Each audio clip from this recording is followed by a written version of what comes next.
Now, in previous video, I mentioned about Section 5, Subsection 1 of the Civil Law Act 1956. Now, please read Subsection 2 of the same provision. Yeah. In all questions or issues which arise or which have to be decided in the states of Malacca, Penang, Sabah, and Sarawak with respect to the law concerning any of the matters referred to in subsection 1, the law to be administered shall be the same as will be administered in England in a like case at the corresponding period. If such question or issue had arisen or had to be decided in England, unless in any case other provision is or shall be made by any written law. Alright, so basically, Section 5 is the statutory authority for the reception of English law, specifically in commercial matters. Example of commercial matters that we have today that you have come across to, which is Law of Contract 1950.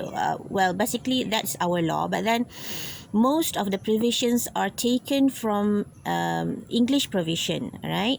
With regards to Sales of Goods Act, we have those Law of Agency under the our Contract Act 1950, and Hire Purchase Act. We have like with regards to banknotes, with regards to a lot more commercial matters, yeah, all of which we adopt from English law, yeah. So in essence, Section 5, Subsection 1 provides that in the absence of any local written law, English commercial law shall be applicable in Peninsular Malaysia with the exception of Penang and Malacca as administered in England on 7th April 1956.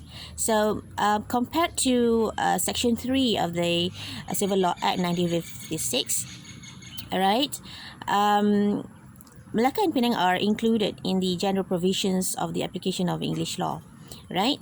Malacca and Penang were included, but under this Section 5, Penang and Malacca were excluded or are excluded, right? On the other hand, as per Section 5, Subsection 2 in the states of Penang, Malacca, Sabah and Sarawak, the English commercial law applicable will be the same as that administered in England in the like case at the corresponding period in the absence of any local written law. Yeah, in the latter subsection, which is subsection 2, the cut-off date has been removed in order to streamline the decision of the courts in the Strait Settlement with that of English courts.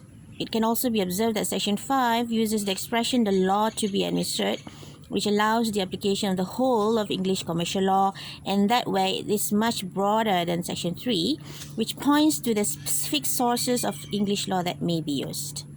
Right? So watch out for next video.